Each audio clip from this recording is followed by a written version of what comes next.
Can you please say your names and tell us why you're here? And we look forward to hearing your stories.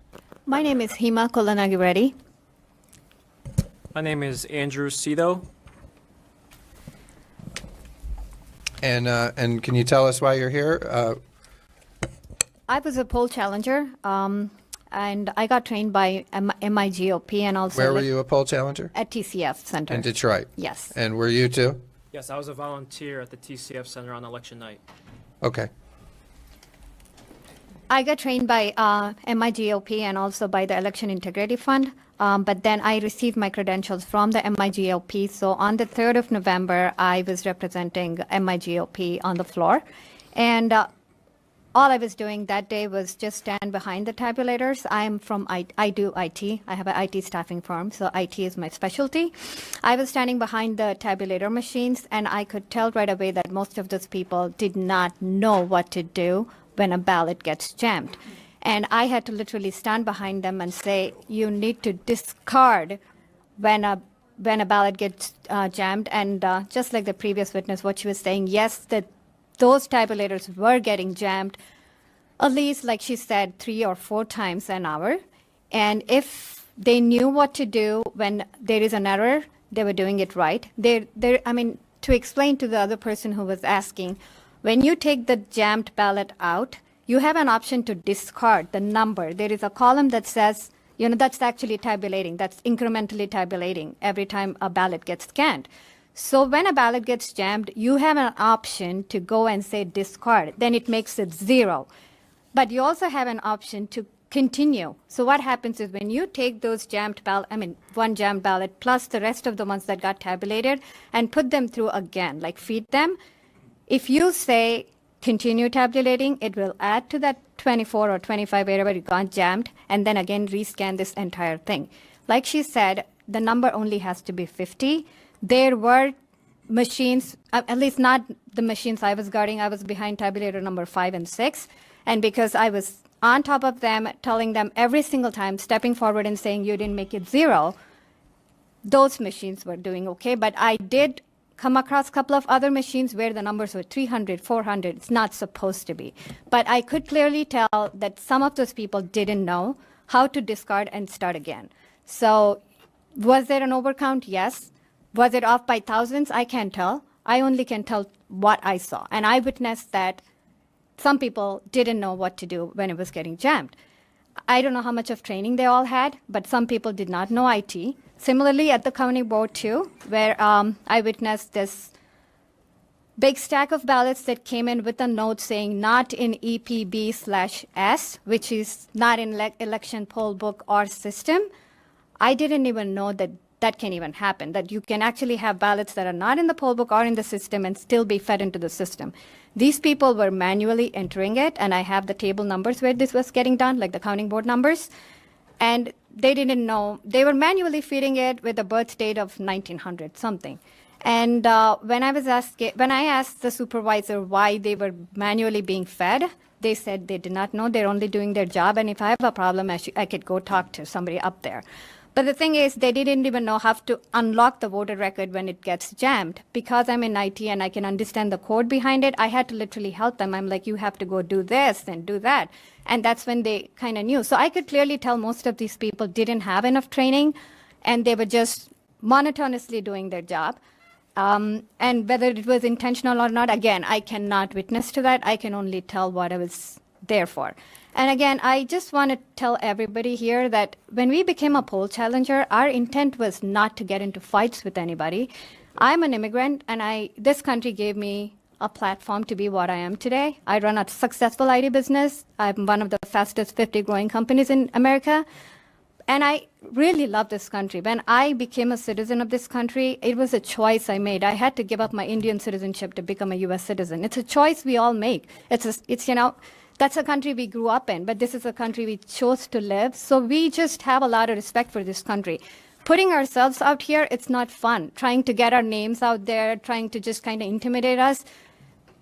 You have to understand, coming to a country where we have nobody and then start our life here, it takes a lot of courage. So we do have courage. And especially for me to do this, it's really scary. It was very scary because I am a very private person. I have no social media accounts. I just like to live a very private life.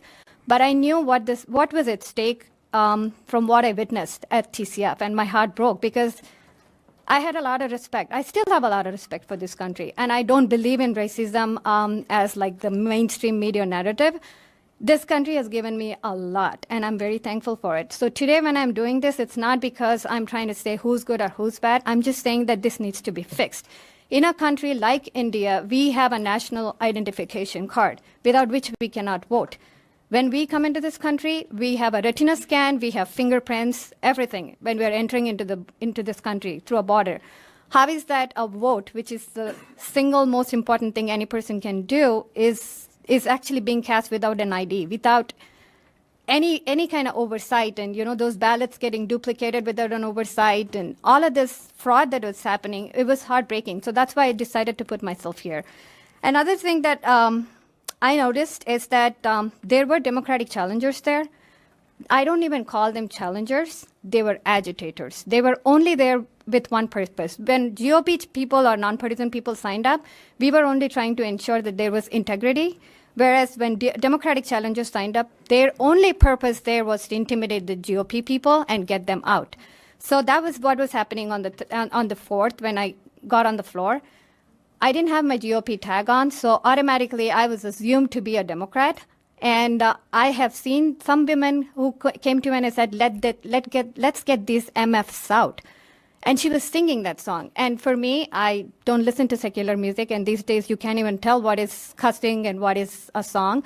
So I thought maybe she was really singing a song. But then when I saw that she was targeting white male Republicans, accusing them of something like your mask slipped, you were not 6 feet away, so you need to go out, and your phone was out, and they were really intimidating all these white people. And I put myself out there, tried to help them, saying, why are you getting them in trouble? And they said, why are you taking their side? Then I showed my GOP tag, and then she said to me that I am on the wrong side because I had a GOP tag on. I was literally shocked that, somebody can judge me because of my political affiliation and say whether or not I'm on the right side or wrong side. I can think for myself. But then at that point, I saw that Republicans were getting escorted, and so many people got escorted that we became pretty scarce. We couldn't even man, we had only one person manning 4 or 5 tables because we were so low on numbers, and there were so many Democratic challengers there. So I just went to Election Integrity Fund and got my nonpartisan tag. And the reason I did that was not because I was not there for my party or trying to do something on behalf of my party. I'm just trying to ensure that the right thing is being done. So when I got the nonpartisan tag, at the counting board, the poll workers were very respectful because of my nonpartisan tag. But when I had the GOP tag, the first thing they said is 6 feet. You know the rule or you will be sent out. And I'm like, when I had the nonpartisan tag, a lot of rules didn't apply to me. So that just told me that, those poll workers, the Democratic challengers, ACLU, and so many other people that were there, their only job there was to block the GOP challengers from doing their job. And when I was with the nonpartisan tag and talking to Democratic challengers, most of them didn't even know what to challenge in a ballot. When I asked them a question, when I was asking supervisor a question, those people were literally confused because they didn't even know what I was asking. And then when I asked one lady, where did you get trained? She said, trained for what? Because they didn't know what they were there for. Their only job, I could tell there, was to block the GOP people from challenging or intimidate them and get them out. And did you have something to say also about your experience? Yeah, so because I was a volunteer, I came in for my training around 9:30 p.m. at the TCF Center. 10 o'clock, we went down to the floor. I was stationed by the center of the room. The center of the room, they have all the boxes lined up, and then they have one table full of the duplicate ballots. As I'm sure you're all familiar with duplicate ballots, so they have a table for duplicate ballots. Throughout the entire night, many employees were conducting theft of duplicate ballots. So they would come up to the table of duplicate ballots, grab 3 or 4 duplicate ballots, run back to their table, give one to another person at another table, and never complete the duplicate process. they would stash the ballots under boxes, and I would have to stand there for about 5 minutes and just wait for a duplicate process, and they would just look at me, and it was never ever completed. So that happened throughout the entire night. Then around 4:30 a.m., we had an announcement that a new shipment of ballots were arriving, and these boxes of ballots were brought in by Mr. Baxter himself at 4:30 a.m. from the rear of the room. So I personally witnessed Mr. Baxter carrying boxes from the rear of the basement of the TCF Center into the tables. So each box, I approximate 600 ballots, and it was like a full. What you have to know is that these tables, there's about 7 tables. They were 10-foot tables each. Every table was full of boxes of ballots. It's not tens of thousands or 20,000s. I approximate 50,000 ballots were brought in. Now, were all of those ballots brought in from the rear entrance to the TCF Center? I don't know. They were brought in from the TCF Center, but there was a lot more than just the ones that were brought in from the rear entrance to the TCF Center. And I'm talking, this is the 6 a.m. This is when we're starting at 6 a.m. The 4:30, 5 a.m. It was 50,000 ballots on the table, equal to the 2 rounds that we did before. We did a round around 10 p.m. to about 1 a.m. and then 1 a.m. to about 4 a.m. And then the boxes were brought in from the rear around 4:30. Then they had the shift change from around 5 to 6. So with the shift change, most of the volunteers were tired at this point. They only expected to be there from 10 p.m. to 5 a.m. So 90+% of them left at 5 a.m. I decided to stick around. So they had the shift change. At 6 a.m., Mr. Baxter and his management team got back on the microphone and said, this is what the new shift change, right? The new employees says, this is what democracy is supposed to look like. Right in front of everyone, the whole room cheered. So this is how you know it's a good sign of a violation, that there's an imbalance of poll workers. This is the new shift. Even the first shift before that, I would say the same thing. But this shift, you can tell it's the same, again, another imbalance of poll workers, because the whole room cheered. So based off my sampling of a dozen duplicate ballots from 6 a.m. to about 2 p.m. the next day, because I was doing duplicates, from these duplicate ballots that I observed, none of them were for Trump. None of them. And from the other 2 shifts or 2 rounds that we did earlier, only 1 ballot that I witnessed from a duplicate was for Trump. So I'm talking just a dozen off my sampling from that 1 shift of 6 a.m. to 2 p.m., none. And throughout the whole night, I only saw 1. 3 other challengers around me told me the same thing from their sampling. So also, we challenged ballots all night. Every challenge was refused. They never carried it out. They never issued challenge ballots. There's no track, no remedy, no records. No recording of any challenge ballots the entire night. So we challenged. Poll workers changed duplicate ballots to straight Democrat ticket. So for example, it would be like a mixed ticket, bubbles filled in everywhere. I witnessed employees taking their pen and filling in the Democrat straight ticket when it's not. And so you're going to have other people testify that when it goes to adjudication, that they see 2 different parties filled in. And then 9 times out of 10, you're also going to have testimony too that says that the employees were saying it should go to the Democrats. That's true. Because there's 200 tables, 150 tables, however many tables there are, 5 employees per table, and they all have pens. And I eyewitnessed them writing a ticket for the straight Democrat ticket. So I also witnessed like duplicates of duplicate ballots, which was very strange to me. We were making a duplicate, take it back to the tabulator, and again, make another duplicate of the duplicate. I personally asked the employees, hey, why are we making, first verify, is this a duplicate of a duplicate? They said yes. I said, why? This is the tabulator says unknown reasons. Okay. So, and then I also at the tabulators did see the double counting on the jams. I saw that several times. They would take the ballots that were just scanned and just rescan them again once there would be a jam. And then around 2 p.m., I leave the room for about 5 minutes to grab a snack because they're saying, snacks are coming in, go grab a snack, go ahead. I leave the room 2 p.m. The minute I leave the room, they block out the whole room with coverings. They prohibited access back in for me. And they said it's because we're exceeding COVID capacity. Now I'm going to wrap up with this. Mind you, the entire night, this room was slammed. It looked like the New York Stock Exchange on its like busiest day. And then at 2 p.m. the next day, after 70% of the employees have already finished their work, they left the room. Now they're emplacing the exceeded COVID capacity rules, which was pure discrimination. All right, thank you. I just have to add one thing to this, the ballots that were an issue. I was at table 57 where I said that I saw a stack of ballots which had a sticky note on it saying not an EPB/S. They didn't know what that meant, but it didn't take me long to figure out why it was saying, what it meant. It is when they would scan a ballot, nothing would come on the system. So they would manually enter these. And that's when I figured out that they were not even referring to the poll book. So it is EPB/S, meaning election poll book or system. So none of these details were in either of those. And the thing that when I started writing down the ballot numbers and the last names of the person of the ballot that had the name on that ballot, they were all in sequence.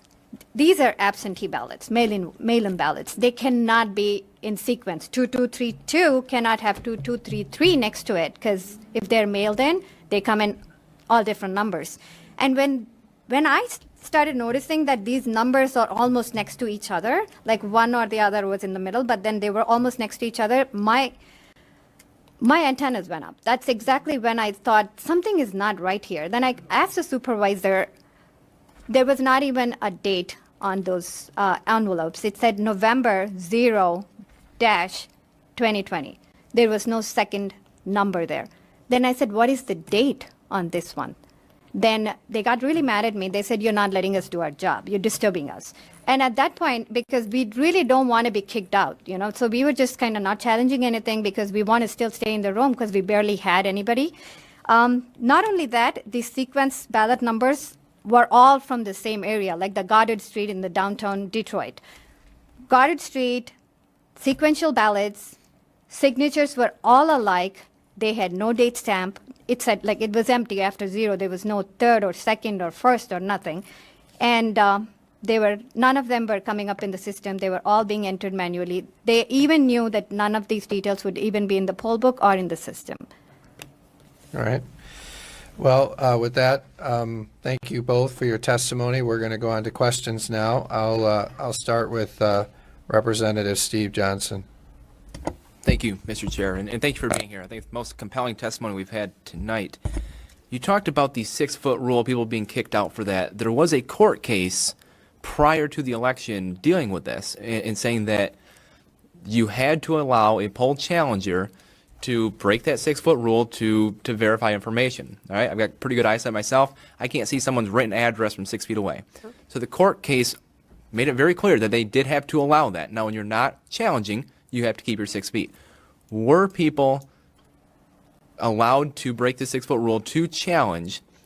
And then my second part, when these Republican challengers were kicked out, were they allowed to be replaced by another one? Because it was very evident that there was plenty of other possible Republican challengers there. Were they replaced by one or not? I'll take the first, you can take the second. The first one, when you said the 6-foot rule, we were in fact given a paper with these rules saying that we can break the 6-foot rule when we have to challenge a ballot. We even had the printed paper with us, and when we would show it to the supervisor, he'd say, we are enforcing the rules that we were given. That's the rule your team that sent you gave you. We don't have to abide by it because that does not apply to us. And we have to keep low profile. You have to understand if we don't want to be kicked out. If we don't want to, I may not be because I'm brown. But all I'm saying is, but that was my trump card that I used all day.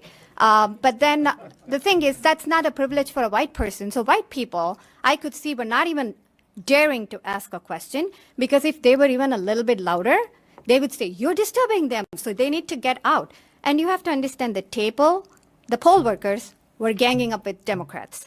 They were all in on the same team, and the only people that are being isolated are the Republican white male Republicans. So that's Please. racism. If people ask me, was I ever treated unfairly, I would say rarely. Come to India, you will know what racism is.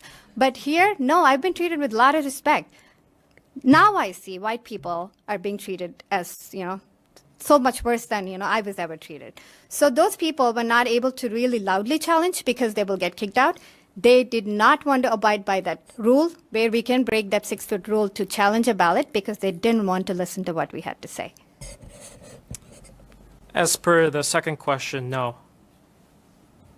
They were not being replaced. Republicans Once were you're not out, you're replaced. out, So when a you Republican challenger was escorted out, they were not allowed to be replaced by another one. The only ones welcomed in were the media, no challengers from our side. But I would say there was two separate systems. There was our systems where we were exceeded COVID capacity, fall in line, follow the rules, and then there was the friendly, welcoming. Oh, you're the media. Come on in. Oh, who are you with? You're with them. Come on in.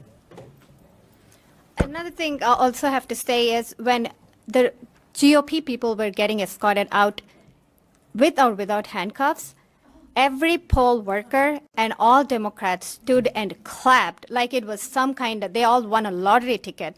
And that is exactly when I decided I'm going to do this because that was heartbreaking because these people were doing a job, a volunteer job. They were not getting paid. They all were leaving their work to be here for their country to ensure election integrity. And they were treated like criminals, and that's not fair. Representative LeGrand. Thank you, Mr. Chair. And if I could just ask you the same question I asked the last witnesses. When did you, if you file an affidavit here, or when did you first make Trump's lawyers, when did you give them this story I substantially? didn't meet any Trump lawyers because I was working for Election Integrity Fund. I gave my affidavit the same day on November 4th. Okay, so you. I don't know what happened with those affidavits, and I never met anybody from Trump team until, not even now. I haven't even met anybody yet. Okay, you filed. So you're saying you filed an affidavit on this on November 4th? November 4th. Okay, thank you. Thank you, I, in fact, Representative. gave all the ballot numbers, the last names, the table number, everything that I observed the same day. Thank you. Thank you, Representative LeGrand. Next, we'll go to Representative Riley. Thank you. Yeah, I just wanted to try to understand what this was like when somebody tried to challenge a ballot. So you would say I challenge a ballot, then what would happen after that? What was a series of events? Even before the supervisor or the poll worker would respond to the challenge, the Democrats would just pounce and say, what are you challenging? And then when we try to give them what was the basis for challenge, like as I said, they had no clue because they were not trained. Their only training was to block the GOP people. So when we would say this is what we are challenging, they'd be like, they're clueless, obviously. And then the poll workers, they would be hostile. And they're like, we are not going to stop what we're doing. If you have a problem, you go take it up with the supervisors. They were all in on it together, so nobody was going to listen to it. Not a single challenge was ever entered. And this was the same thing happening. So then if you went to the supervisor, he would not do anything? No, nobody would do anything. So in addition to that, thank you. In addition to that, when there was no Democrat challenger, which I witnessed in the minority of times, I would make a challenge and the head of the table would say, what's wrong? And I would say, this is wrong. And they say, no, that's not wrong. And I said, no, I'm challenging it. So, for example, just one example is I challenge you for filling in the Democrat straight ticket. Is that, can I challenge that? No, it's not a challenge. No, document, just push it through. That's what they did. Oh, thank you. Representative C.A. Johnson. Thank you, Mr. Chair. Mr. Chair, please indulge me. As a woman from the city of Detroit, a woman who has lived, I'm talking about me now, who has lived in the city of Detroit all of my 62 years, and having spoken with many, and by the way, thank you, having spoken with many people who worked the TCF or TFC. TCF. All right, let's let Representative Johnson continue. And please get to your question, Representative. I will. So my question really to you, Mr. Chair, I'm going to repeat it again. These people, our guests, are sharing information, just sharing and sharing and speaking and speaking. No one is under oath. The world is watching us right now, and the world is watching right now, and there are one person after another who's testifying or who's making allegations, because that's exactly what they are, allegations of wrongdoing in the city of Detroit. I wonder, and I'm going to ask you the question, did you see any cameras at the TCF Center? All right, so. And Representative, I just want to remind you, I think it was the purpose of today's hearing to hear from people across Michigan who witnessed things at the TCF Center. That's why we're here. Well, you know, here, so, and I'm not going to argue Representative, with you that's about why that. we're here. So Okay, so they're I think here, but they're that's- taking so much time, and I see no Detroiters. There is one Detroiter. Stop that. Please continue, Representative. And there is one Detroiter, but I have many emails. Since there's no one who you have in this room to represent Detroiters, except a couple of us in this room, I have emails from Detroiters. We've taken, what, 2 Representative, hours? Did you have a question? I'm willing. Please stop yelling. We People need in the to- audience, let me handle this. Representative, listen, we've had hearings in the past, as you know. We'll have more hearings. Today, we've invited Mr. Giuliani, and Mr. Giuliani has brought forward witnesses that he says have firsthand knowledge of fraud. That's what we are doing today. And you if talk we about other want to hearings, find out if, please let me finish. yes. All right, so if you want to do other hearings, we're doing more hearings, but today we're here to hear from these people. So do you have a question for these witnesses? No, ma'am? I have some concerns, Well, many we- concerns, and I want to just I'm gonna share rule with you out of order, what all right? the Out concerns of order. Do you have a are. point of order? I'm sorry? Do you have a point of order?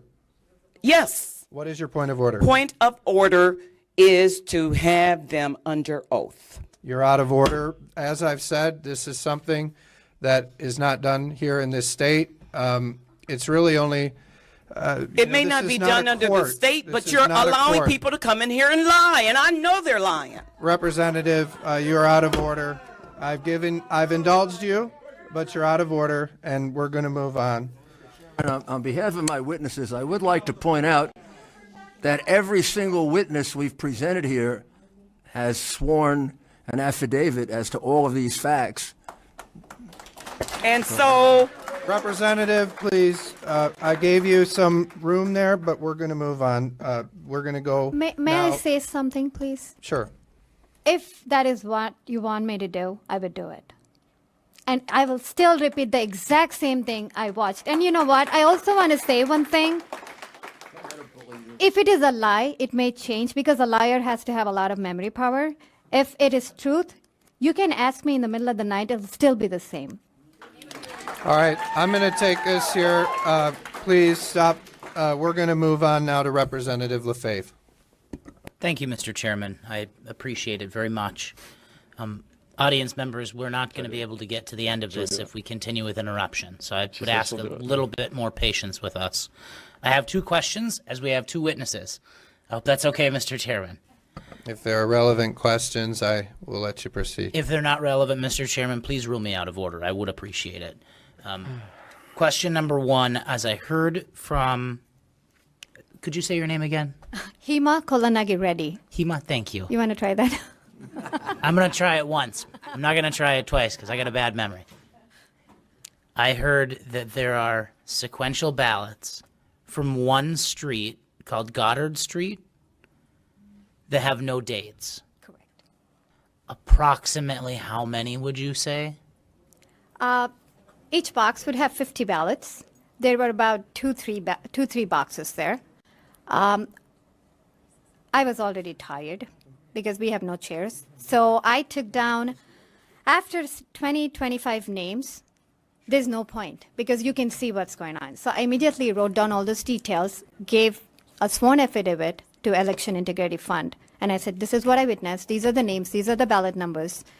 And this is not the address, but then I told them that it's Goddard Street is something that just stood out because you can see it on the highway. So I know that name. I'm like, I don't even know what's happening. And we were told not to challenge anything at that point because they said this entire process needs to be challenged. So don't challenge.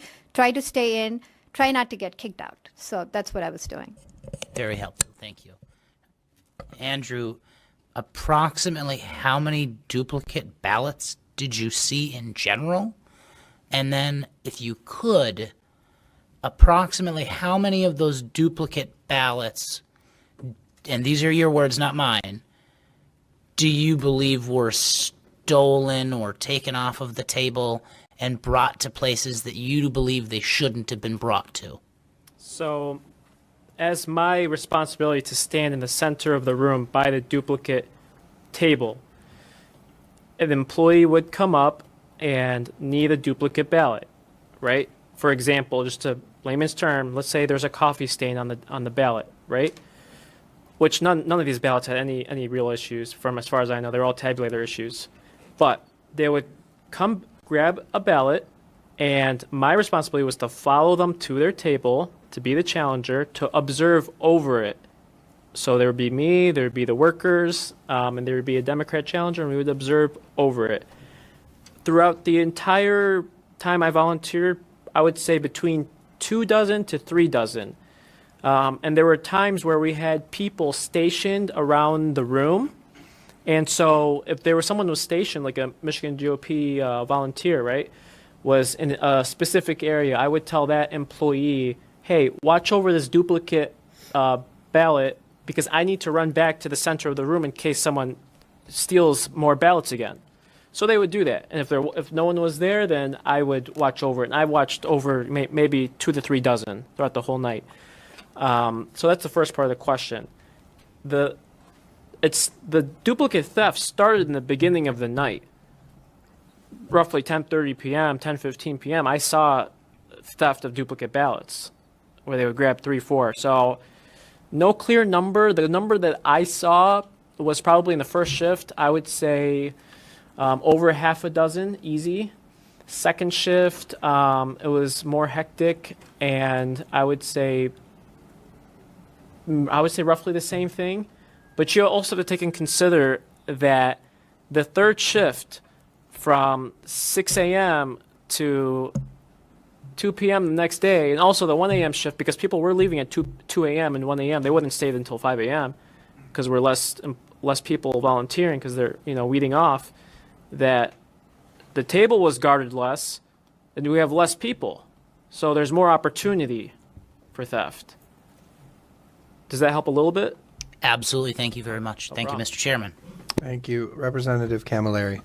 Thank you, Mr. Chair. So if what you're saying about the tabulation of ballots is true, and that some of these ballots were counted multiple times, why is it that there are not more ballots than those who are tabulated in our poll book?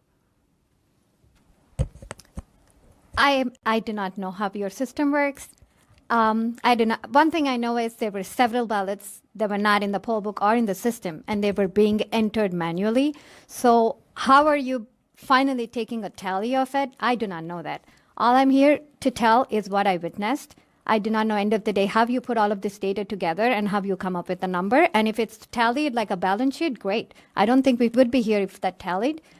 My best guess is it did not, so that's why we are going through all this. So what I'm saying is that, in total, the registered number of voters in Detroit is about 500,000 around. The total ballots cast was around 250,000. Okay. And so we don't see multiples here, and many other people have alleged that there were far more people who voted than those who live in the city of Detroit, and that just does not add up.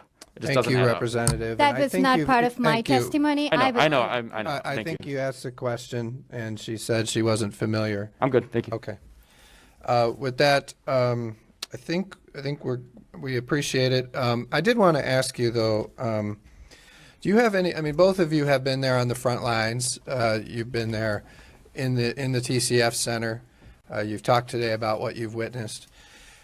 Do you have any suggestions for us as legislators on policies or things that we should look at in terms of how do we prevent some of these things from happening to people like you again in the future?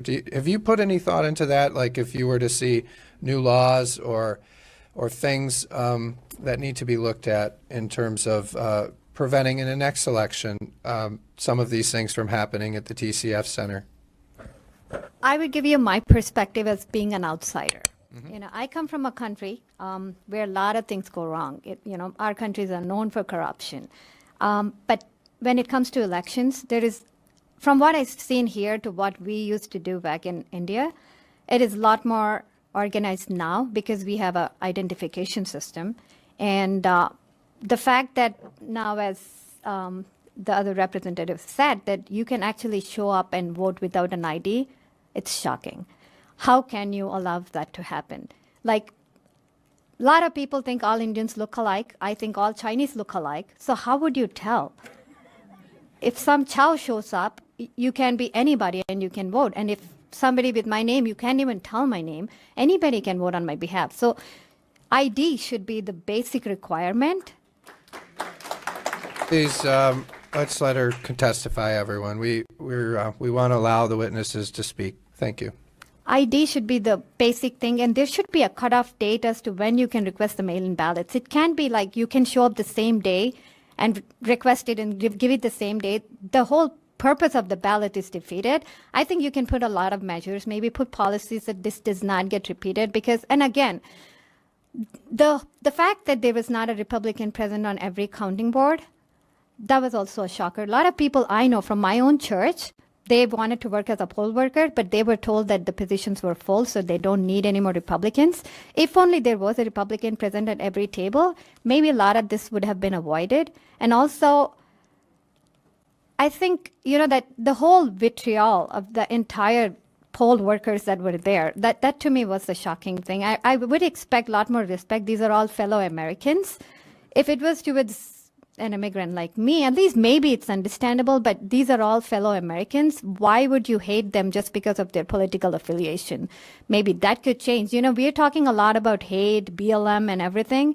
How about we also just extend it to, the white males or, whoever is being also treated very, that's discrimination what I noticed. And this is an outsider perspective. Do you want to answer the question? Do you have any suggestions for I'll us? be brief. Yep. I mean, simply, we just can't let it happen. The way we do it is up to you, and that can change. You have to think about law changes over time, and it's going to continue changing for the next thousands of years. But we simply can't let this happen because if we don't let this happen, then reality will change for the next thousands of years. So I would suggest maybe better enforcement immediately after the election, because clearly we're now heading into December. We don't want to cut it this close. We need, in the short term, a body that can say the day after the election or 2 days after the election, there's 20,000 dead voters, wipe them out immediately. And this should be apolitical, not political. They're just clearly dead. Have the database enforce it. Why are dead voters still, now they're certified now? And I'm not trying to make a political statement, but we certified that knowingly. Thank you. Well, I know you both are very brave coming here today, and I understand it's shocking the things that you've said today about what you've witnessed at the TCF Center. So thank you both for your testimony. We appreciate it.